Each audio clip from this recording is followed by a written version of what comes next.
Okay, Councillor Arnold, we're live on YouTube. You can begin when you're ready. Thank you, Steve, and good afternoon, everyone. Welcome to a virtual meeting of the Licensing Subcommittee of the London Borough of Hillingdon. This meeting is being broadcast live on the Council's YouTube channel, Hillingdon, London. My name is Councillor Simon Arnold, and I am the chairman of this meeting. Before we start, some important online housekeeping for everyone present. Please ensure any mobile phones around you are on silent. Please keep microphones muted when not speaking, and then unmute to speak. Only one person should speak at a time, and I, as chairman, will call on those to speak and keep an eye on the room through my gallery view of those indicating. If you wish to indicate, please raise your hand or use the raise hand button that is on your screen.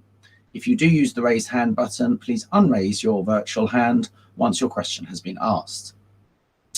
Before we move on to the formal agenda, I'd like to do a roll call of the councillors present to confirm attendance. Please indicate you are present when I say your name. Councillor Janet Gardner. Present. Councillor Colleen Sullivan. Present. Also, please can the other present indicate that they are in the meeting. Licensing Officer Mark McDermott. Present. Legal Advisor Kerry Munro. Present, Chairman. Democratic Service Officers Steve Clark. Present, Chairman. And Neil Fraser. Present, Chairman. On behalf of the applicant Fuller Smith and Turner PLC, James Anderson, agent. Present, Chairman. Sam Walker, Business Development Manager, Fuller's. Present, Chairman. You're muted, but I could see you saying I'm Yes. present. Forgive me if I mispronounce this. Chamith Mudinasalej, designated Present, Chairman. Thank you. And other parties, Mr. Kennedy, local resident. Present. Good afternoon. Good afternoon to you. Thank you.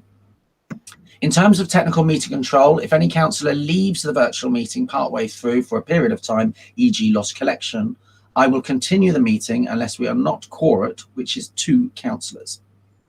Importantly, if a councillor drops out and has not fully heard the statements made by the applicant or other parties for a period of time, they will not be able to determine the matter, but may continue to take part in the meeting. To help avoid this, if a councillor does drop out, we may ask the relevant party to repeat their statement. If any others present drop out during the meeting and have not heard all the statements made, Democratic Services will advise on the best course of action. Now on to the agenda. Apologies for absence, please. No apologies for absence today, Chairman. Thank you. Are there any declarations of interest in the matter before this meeting? I will take silence as no. To confirm that all parts of the business are marked as part 1 and will be considered in public. Is that correct? Thank you. Are there any matters notified in advance as urgent? None, Chairman. Thank you. We will now consider the following matter. Application for variation of premises licensing for the White Hart, 158 High Street, Harlington, UB35DP. You should have all had an agenda pack, and in the agenda pack it shows what our order of proceedings will be. But just very briefly, we will first have an introduction by the licensing officer, who can then be questioned by councillors. We will then hear from the applicant, who again can be questioned. We will then hear from the responsible authorities, then other parties. We will then have a discussion where any questions can be raised that haven't already been asked. There will then be closing remarks by each party, and then the subcommittee will retire to make its decision before coming back later on today with a decision. So therefore, we will kick off with the licensing officer's representation. Mark, if you'd like to take us through that, please. Thank you, Chairman. Good afternoon, everyone. You will have all received the report bundle and will be familiar with the application. This is a hearing to consider a contested application for a variation of premises licence in respect of the White Hart 158 High Street, Harlington, UB3 5DP. The application was submitted by Poppleston Allen Solicitors on behalf of the licence holder, Fuller Smith and Turner plc. Mr. James Anderson, a solicitor, represents the licence holder. The proposal is to amend and add a condition to allow the use of the rear garden area to be extended from 2100 until 22:30 hours. One representation has been received from a local resident, Mr. Stephen Kennedy, regarding a potential increase in public nuisance. My understanding is that Mr. Kennedy has had discussions with the applicant, but an agreement could not be reached. I recommend the grant of the variation as detailed in my report, but this is a decision for the committee and I would invite the committee to determine the application. Thank you. Thank you for that, Mark. We'll kick off immediately with questions. I'm going to go to Councillor Gardner first, please, if you have any questions for Mark. Well, yeah, can you clarify the meeting between Mr. Kennedy and the applicant? He appeared to not know, judging by his facial expression, that has happened. My understanding is there wasn't an actual meeting, but there was some discussion to see if agreement could be reached. But I'm sure Mr. Kennedy and Mr. Anderson will be able to update us on that. Thank you. Do you have a follow-up question, Councillor Gardner? Okay, thank you. Councillor Sullivan, do you have anything you wish to ask? No, I haven't. Thank you. Okay. Thank you, Mark. We will therefore go on to the applicant. So I don't know if you want to kick that off, James.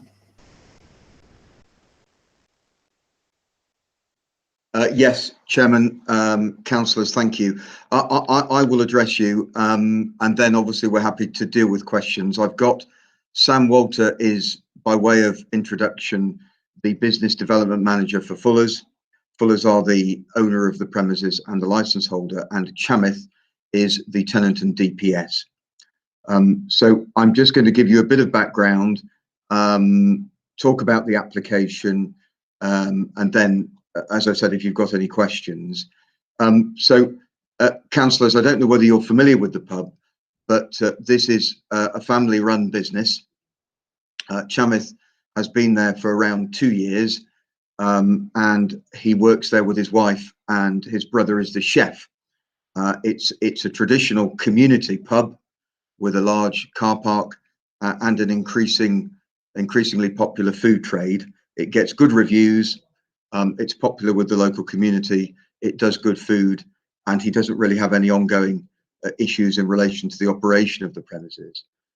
As you'll have seen from the photographs, and I'll come back to that, he has a large car park to the right of the premises as you look from the road, and he has a front terrace which goes along adjacent to the road, and he has quite an extensive grassed garden at the rear, which is the subject of the application. So the license has a condition which Mark has alluded to, which limits the rear garden customer use to 9 p.m. It has a condition on the front garden which limits that to 11 p.m. And so the application today is to seek to change the 9 p.m. to 10:30, which Fuller's and Chamith think is a reasonable change in all of the circumstances. 9 p.m. is quite restrictive. It was put on historically, and Mr. Kennedy may know more than me, but I think pre-2005. So we are talking about a restriction that is at least 15 years old, that was not put on by you or your colleagues as a result of representations or following a review or even at the initial hearing in 2005, but by way of agreement. And it is very restrictive for Chamith, because of course having a nice garden with benches and doing food and drink, 9 o'clock isn't just the end of activities. It effectively means that if Chamith has a food order and he does food until 9:30 or orders food till 9:30, anyone who wants to have food in the outside area can't effectively order food after 8 p.m. If one allows an hour to enjoy a meal, it effectively reduces customer use of in the garden by diners to 8 p.m.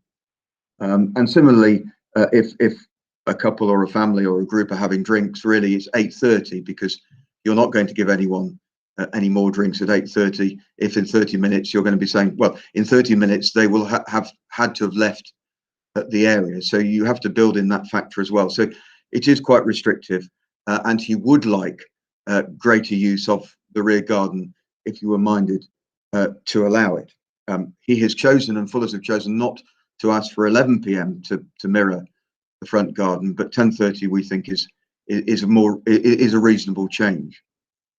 Can I, members of the committee, and I'm not going to address you at length because there's a very full and helpful agenda, but can I just ask you to turn to a couple of the pictures which I think may be of use.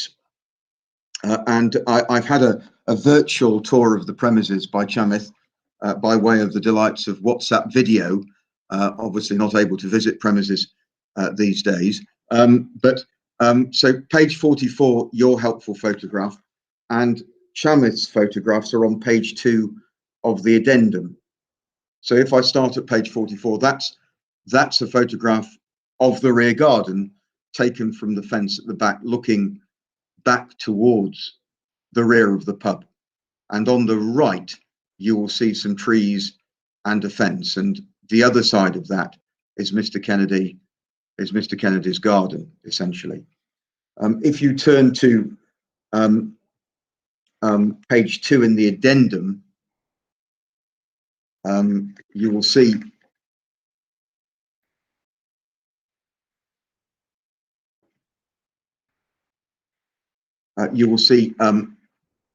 more detailed pictures, and indeed on page 3 as well. If I can look at page 3 first, that is our front terrace, and Chamith and Sam, you will correct me if I'm wrong, but that is our front terrace, and through the picket fence leads onto our rear garden, and Mr. Kennedy's bricked house is on the left. The wide dark brown gateway to the left of the picket fence, in between the picket fence and Mr. Kennedy's house, leads on to a path or a gap between our property and his property, which is somewhat unusual, and I'll come back to that shortly. Just turning to page 2, you will see again more detail of the rear of our premises and the dark wooden creosoted fence with a gate in it and trees, which is the border between us and Mr. Kennedy. And then in the photograph below, some benches with umbrellas. So the border between us and Mr. Kennedy is not just a party fence. There is a fence, and certainly at the top, some quite high trees, but also there is the gap. And if you wouldn't mind, members of the committee, and this is my last journey into the agenda, but if you look at page 39, which is the map of the premises, you will see the pub, and directly south of the pub, looking at that map, is Mr. Kennedy, and you will see between Mr. Kennedy and the pub, the rear garden and the front garden, a strip of land, a thin strip, and that is the strip I was referring to. So there is, if you like, between us and Mr. Kennedy, and I simply make these points because I think they're relevant for consideration of any natural barriers that may be in place in relation to any potential noise disturbance. And sometimes you see pubs with just a fence between their garden and the neighbour's garden, but here there is a fence, some trees, and this strip of land, which we would say is at least 2, possibly more meters in between our fence and Mr. Kennedy's fence. So there is perhaps more than usual some form of natural barrier preventing any form of noise disturbance. But members of the committee, we do not rely on that. That is just simply a matter of luck as to where the premises are. We do rely on the fact that the premises currently are very well run and that they will continue to be so, that Chamith has a good relationship with Mr. Kennedy, and Mr. Kennedy, I'm sure, will touch upon the discussions that they've had, but they have discussions and have had regularly. So this isn't a case of not getting on well with the neighbour. It's just that we would like to extend our business, and Mr. Kennedy has concerns about that. We are happy to agree the two conditions which are referred to in the agenda at page 3, which have been recommended by the licensing officer, paragraph 2. So to slightly add to the condition we offered and the notices condition, Chamith, I think, has some notices up anyway, but we're more than happy to do that. We have submitted a policy as well, so Chamith will be well aware, if you're minded to grant the application, of the importance of getting on well with the neighbour and making sure that his customers, I mean, it's a community pub. The type of people I would venture to suggest using this outside facility are not likely to be those making a noise, but in any event, he will make sure his staff are aware of the importance of managing the outside area properly, as he currently does, I believe, the front area of the premises. So members of the committee, we see this as an opportunity. Outside spaces have become more important with COVID, of course, and the safety of customers outside, but we don't make the application simply for those reasons. We see this as an opportunity to add to the business, which is important, which will benefit the business and the community. We will continue our good relationship with Mr. Kennedy, and we're confident that we can operate this extended license, if you're minded to grant it, in a way that will not cause him any disturbance. Thank you. That is all I wish to say in supporting and representing Fuller's. But please, if you do have any questions, myself, Sam, Chamith are happy to answer them. Thank you. Thank you very much, James. That was very clear. Before we go to questions, Chamith, is there anything you'd like to add?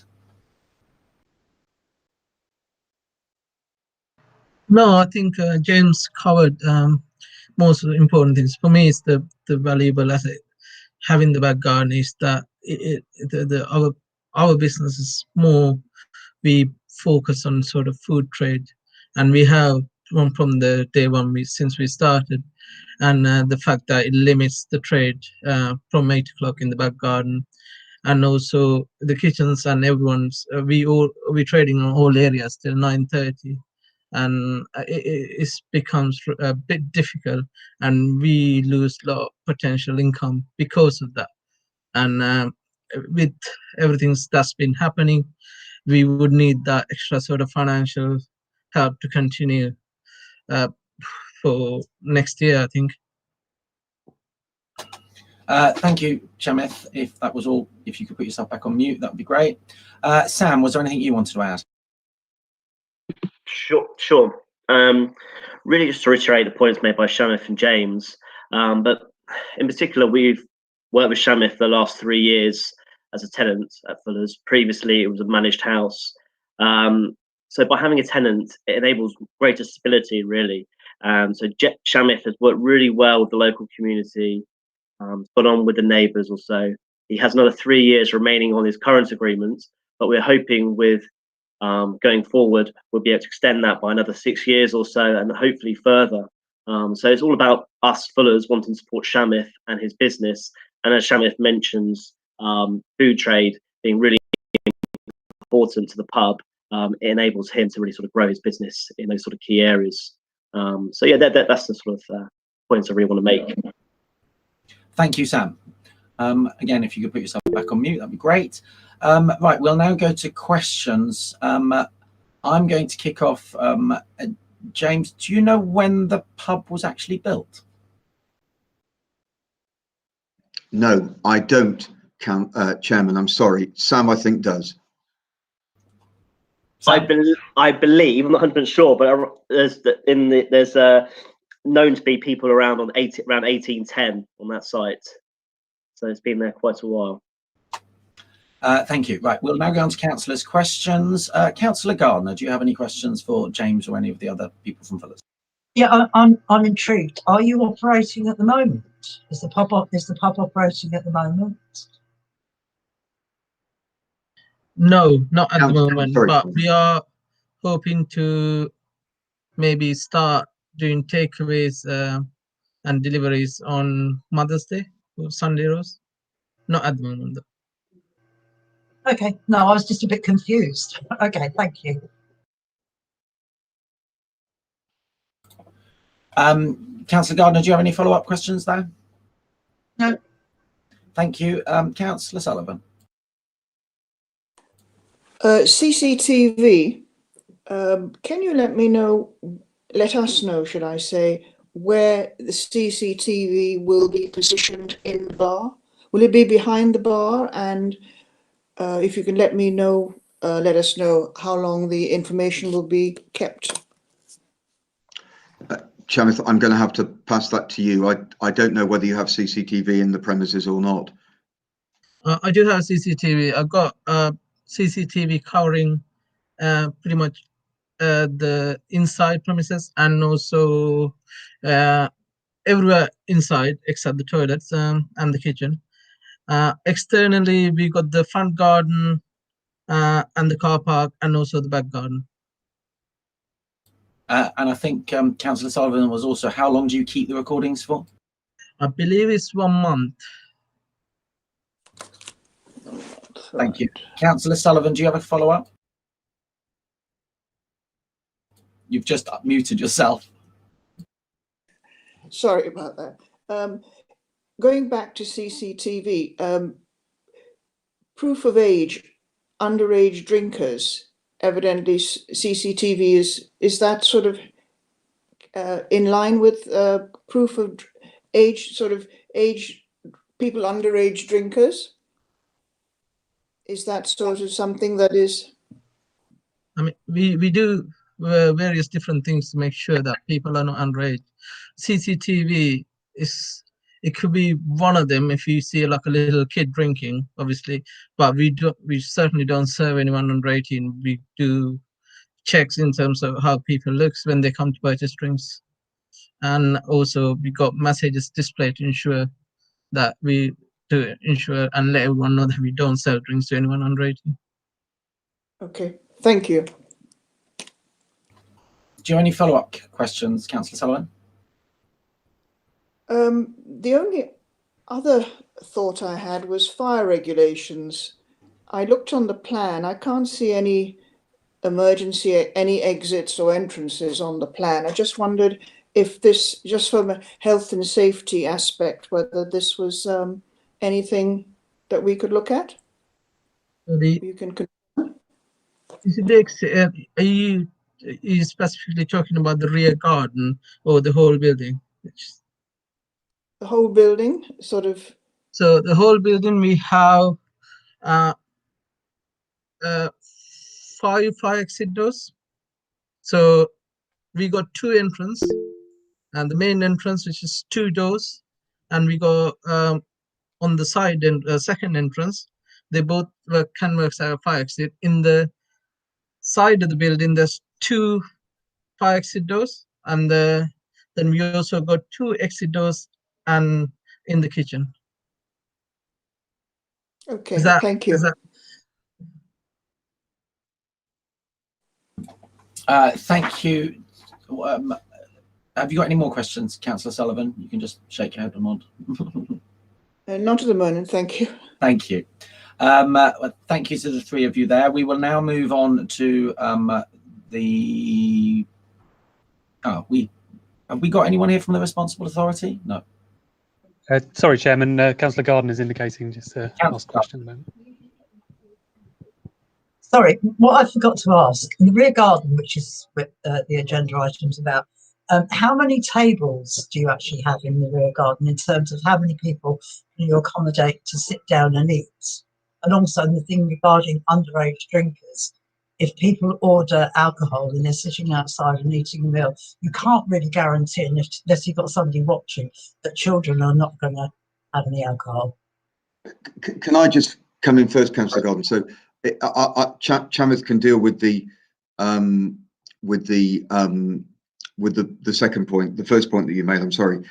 In relation to underage, well, we are obviously already using the rear garden until 9, and we don't have any issues or problems we haven't had. There's nothing from the responsible authorities.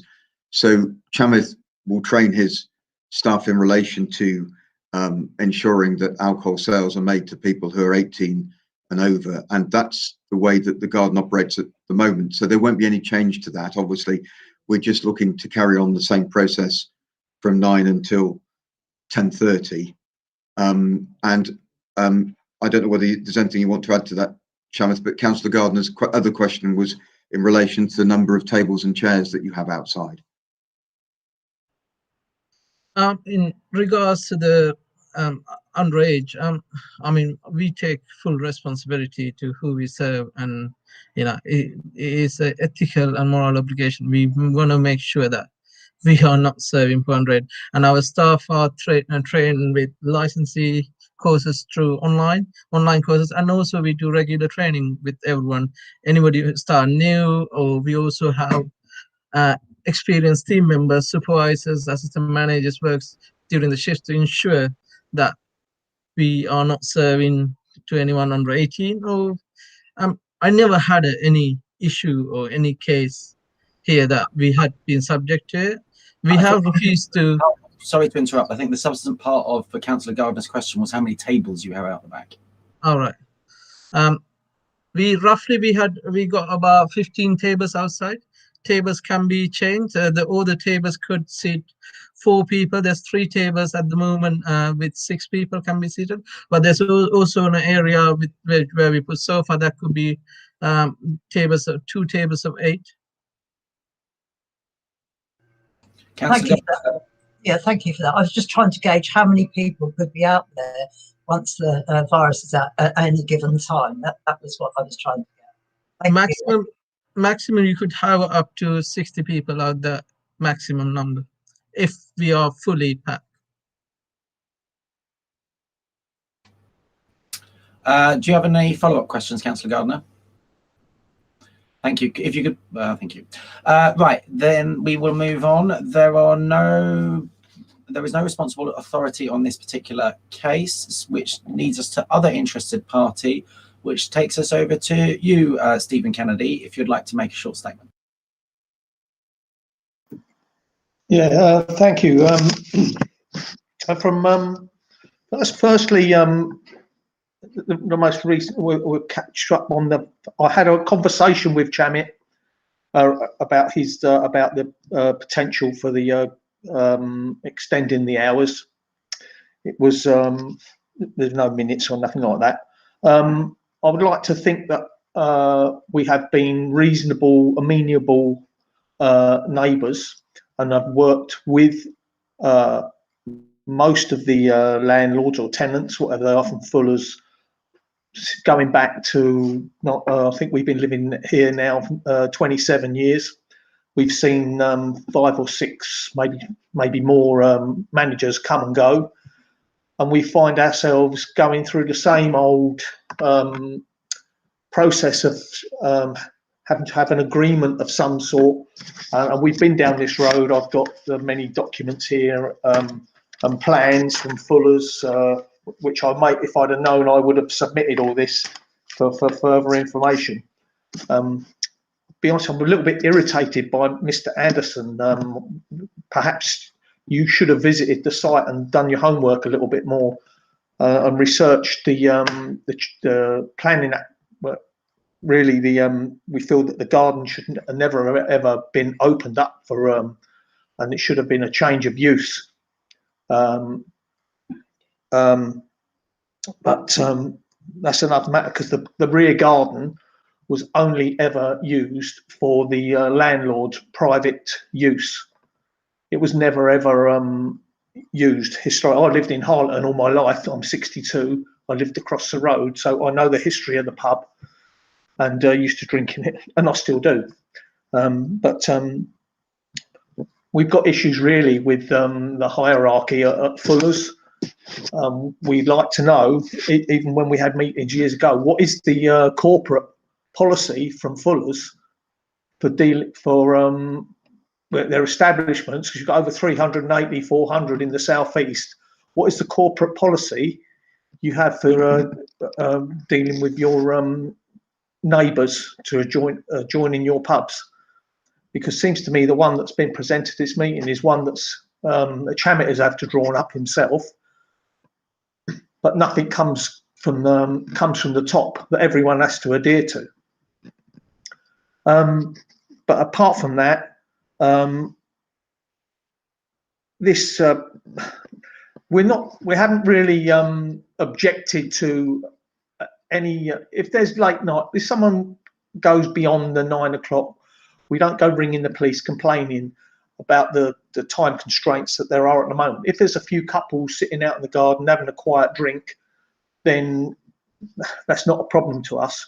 But we feel that we have to protect ourselves from potentially 2 coachloads of rugby teams turning up, and because sometimes the capacity of the garden, we feel, with the 15 odd tables, there's too many people. It's 50, 60 people in the back garden and tables in the front garden and the front of the pub. We're now getting noise from the front garden, and now we're going to get noise from the rear garden. With the more people, we just feel it's quite difficult to control the amount of people. And in the past, we've had managers, Fuller's managers, we've heard them go because they were our friends. Actually, our friends are in the pub, and the manager went to them, "Be quiet because we've got moany neighbours." So they created a bad image of us as neighbours to the pub. We didn't think that was very good. So we've had obstacles come thrown in our garden. This is not under Chamet's reign, so to speak, to be fair to him. We've had things like that. People do vomit outside in the street, and sometimes you've had beers or bottles of glasses left. And like I say, this is I'm painting a bad picture, and Chamet doesn't really fall into these categories, but potentially in 2 years' time or 3 years' time, and Chamet's not the manager, what protection have we got then? What actions? I don't want to be going through the same old things again with the next manager. The border. Mr. Anderson mentioned the border. Why is the border there?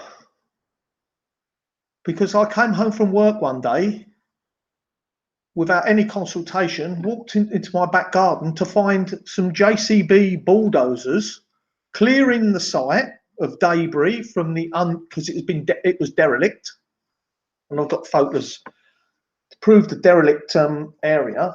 JCB diggers came in the garden, cleared the whole site, which is let me see, the gardens must be 40 yards by 15 yards. Pushed all the earth and the debris up against my fence, and then put a 6-foot fence up to screen it all.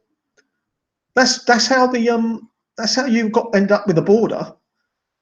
And you've done that without any consultation. Now, some actions were put in place to rectify that, which we're very grateful for. But this just shows you what the behaviour of some of the managers that you get just disregard their neighbours. You talk about outside space. We're retired, and our outside space for us and our grandchildren are just as important. But there's been many things that have gone on over the years. When we bought this house, I understood that you're moving next door to a pub. You're gonna have to accept some sort of disturbance. We fully understand that. And on our survey, it was highlighted that cooking smells might be one of the unsavoury things we'd have to put up with. That could potentially increase now. But having said all this, I'm still not objecting or contesting, so to speak, as it was mentioned. I'm happy to work, and my wife, we're happy to work towards finding a common ground. How that sits with everyone, I don't know. If it needs to be if it needs to be documented, I don't know how we go forward, but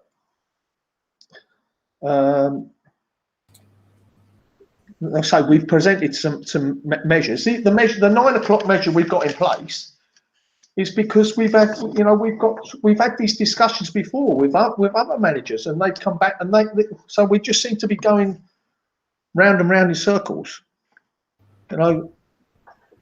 Okay, unless there's anything else you particularly wanted to add, I'm going to bring some of the councillors in for questioning, if that's all right. Yeah. So again, I'm going to start off with Councillor Gardner. Have you got any questions for Steve Kennedy? Kennedy, is there a active residents association where you live? I'm talking about if you've got several residents that could sort of band together and explain the situation to the landlord. I'm just thinking, I mean, if we are mindful to grant this, I would be quite happy if there was an open dialogue, and I mean an open dialogue where you and a set of neighbours can go and visit the pub and explain what's happening, virtually nip it in the bud. So have you got, is it just you, or are you representing other people? I think, I don't know, there was the notice, to be fair to Chairman, he did put a notice on outside the pub for anyone to make their representations.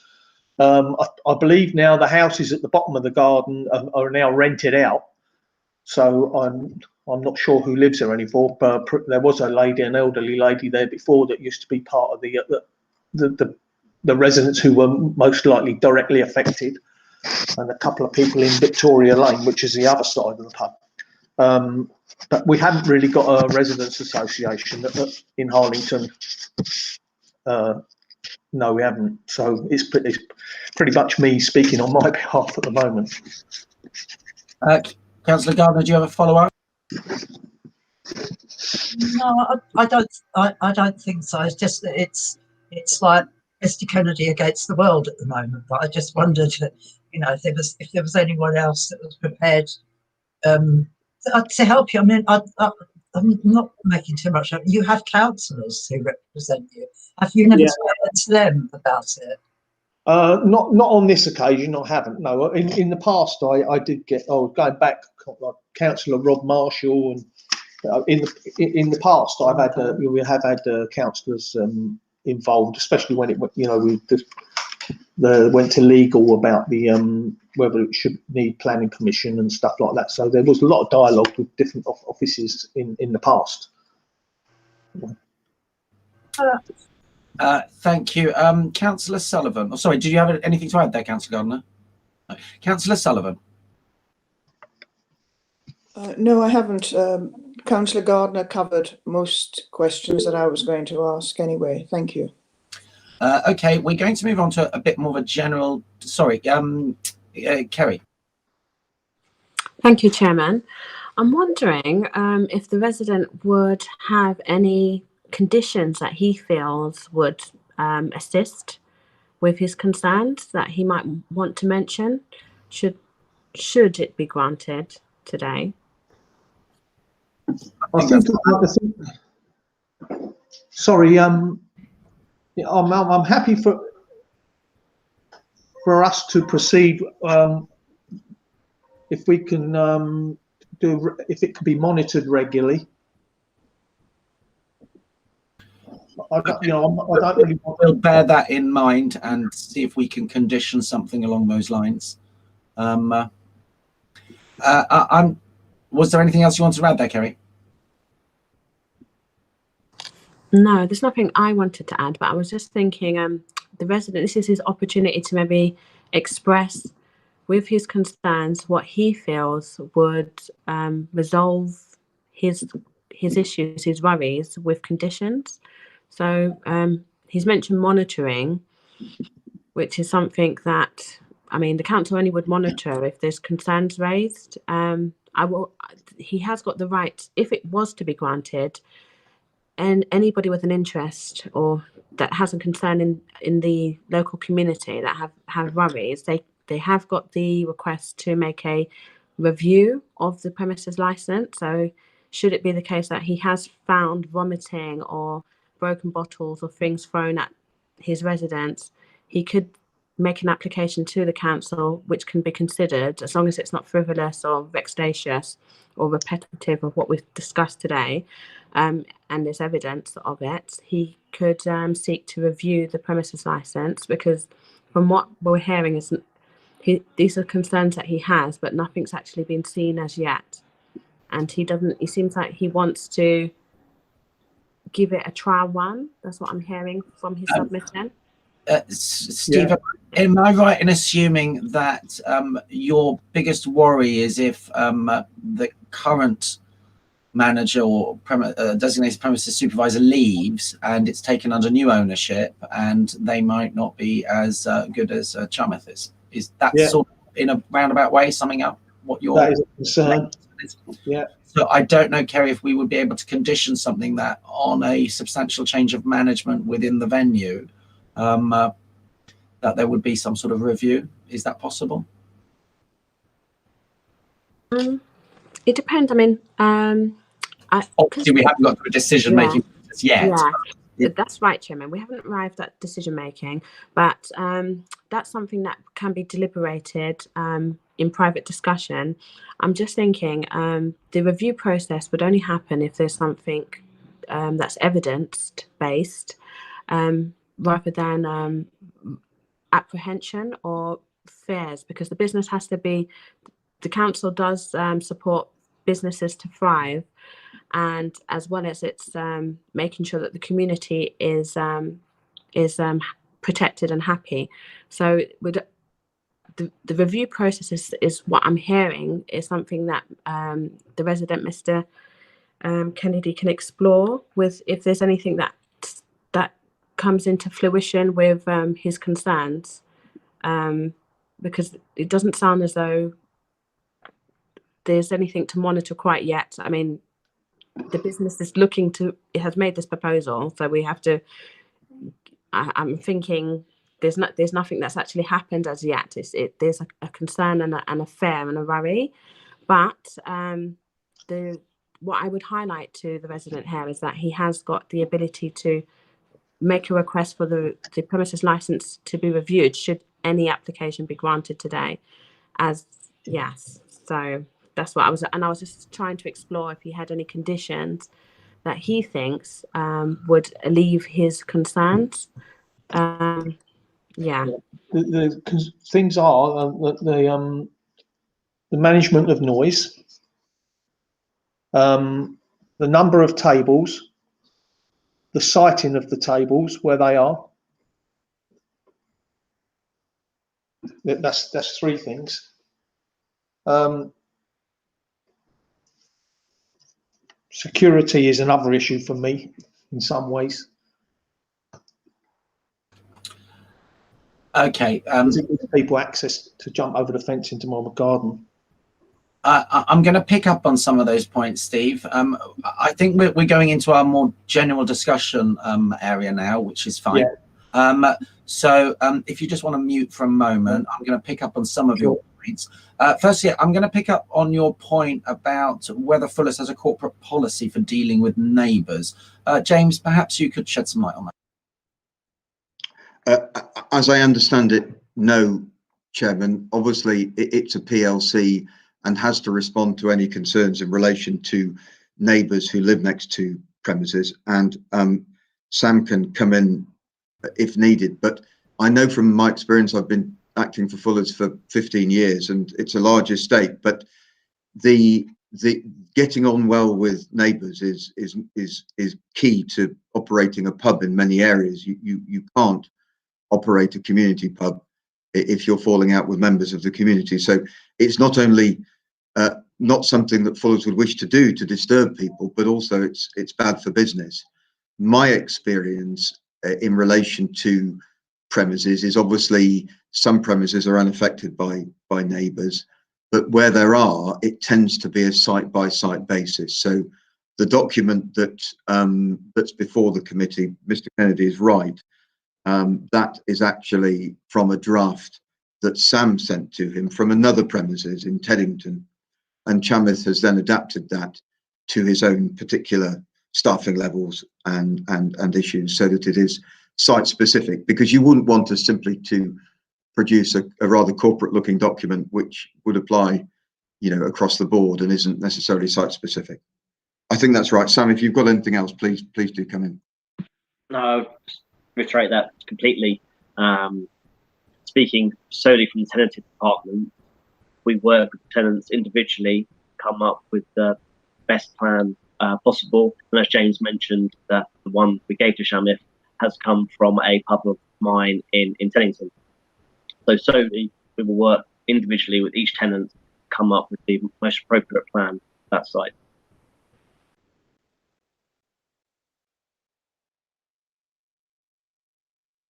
Oh, sorry, I was on mute. Thank you, James. Thank you, Sam. Chamith, I just wanted to pick up on a couple of points that were made by Mr. Kennedy. One is, what are your current security arrangements? We got CCTV covering most of the place.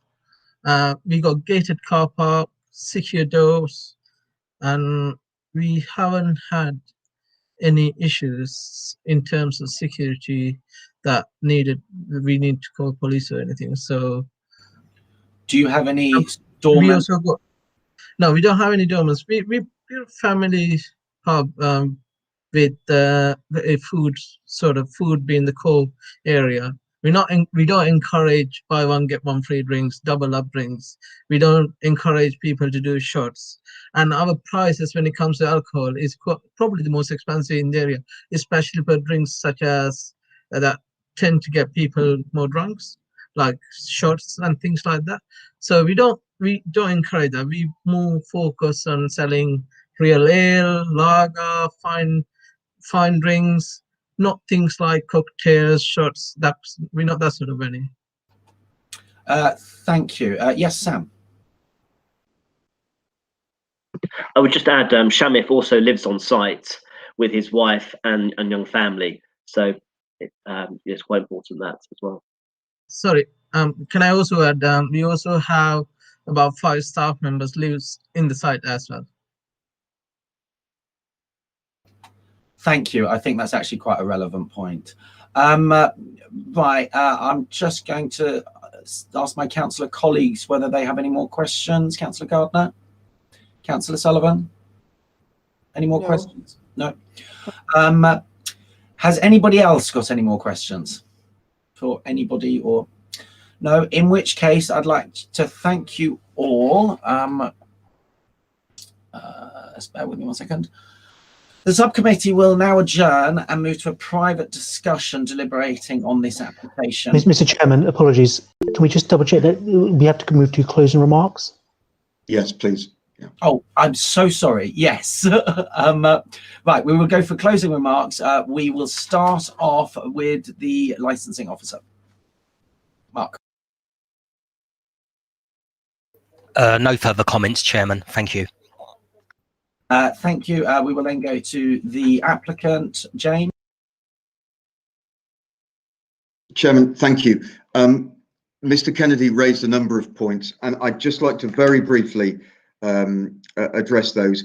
I think the key point has been made by Kerry Munro, namely that if there are issues, then Mr. Kennedy can review the license. But I think, forgive me, in looking at the pub as a whole and considering the application and the applicant, an important and very significant point for us is that there's no ongoing issues. So this is an application made without any history of complaint to the local authority, other than the one that's in the pack, which the licensing officer has kindly indicated is not relevant to consideration. So we come before you effectively with clean hands.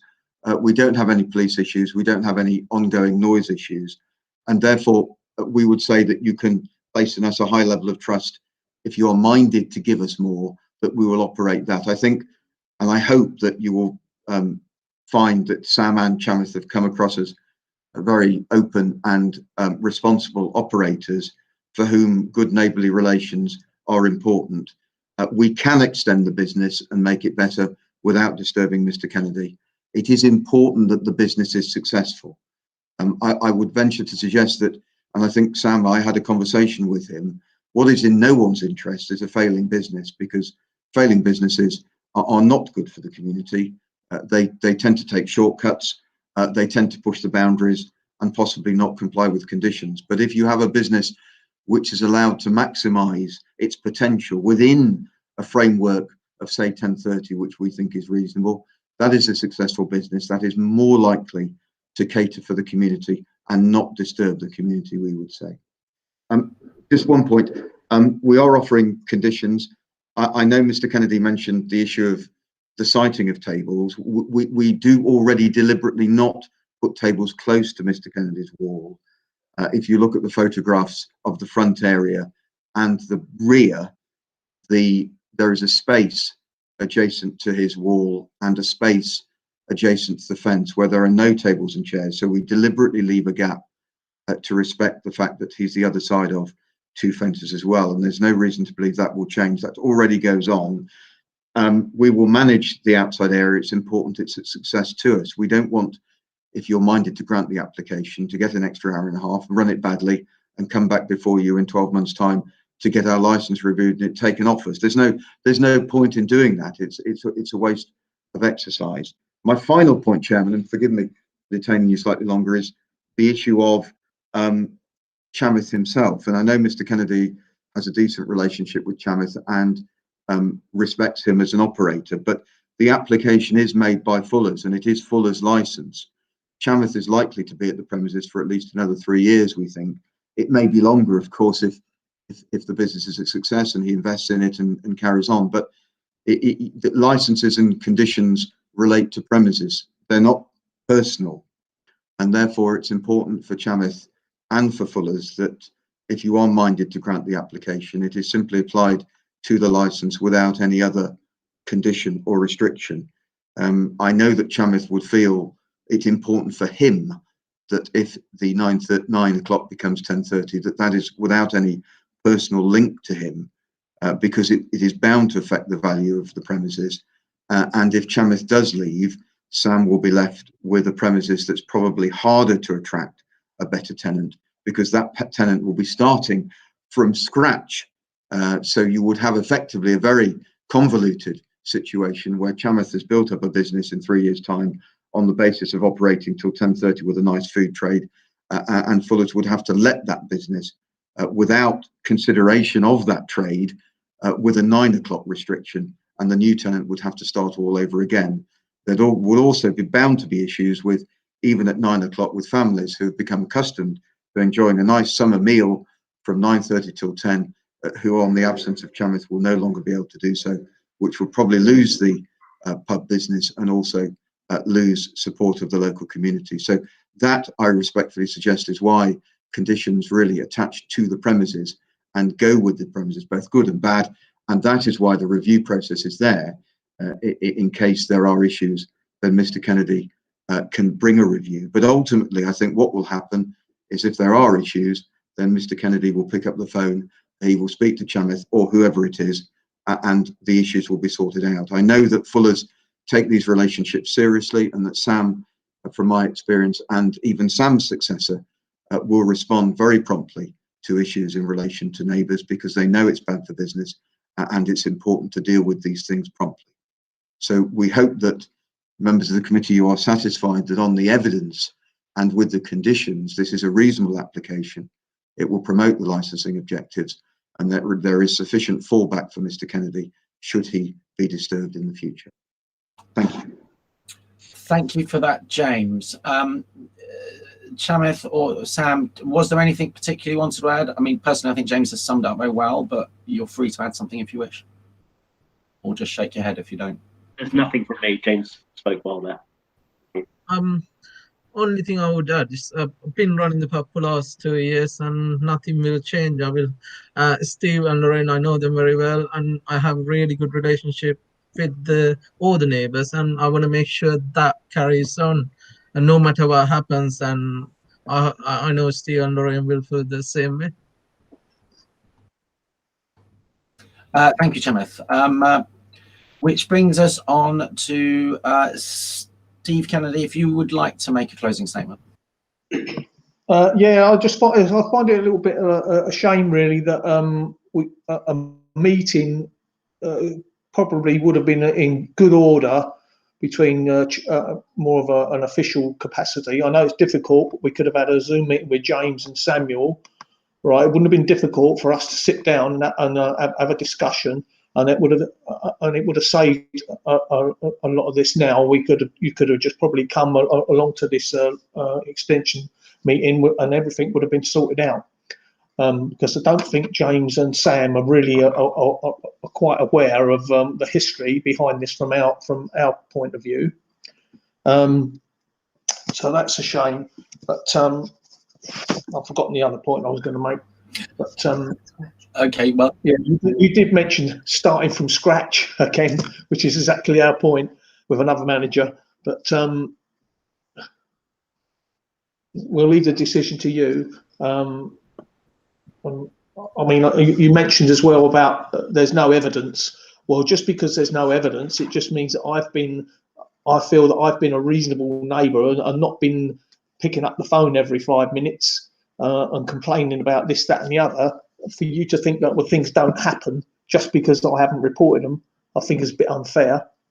You know, because there are things that go on, but I just get on with life. You know, but we'll just. Well, hopefully you can put some sort of conditions in this that will keep us happy.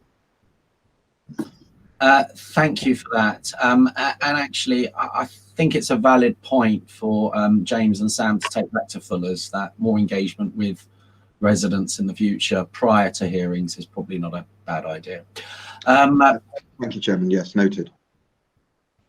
Right, the subcommittee will now adjourn and move to a private deliberation on the application prior to announcing its decision. This could take a while, so you do not have to rejoin this virtual meeting. A decision notice will be issued to the applicant in writing within 5 working days of this meeting, or you can contact the council's licensing officer later today to hear the outcome verbally. It will also be broadcast slightly later on the council's YouTube channel. Thank you everyone who took the time to attend this virtual meeting today.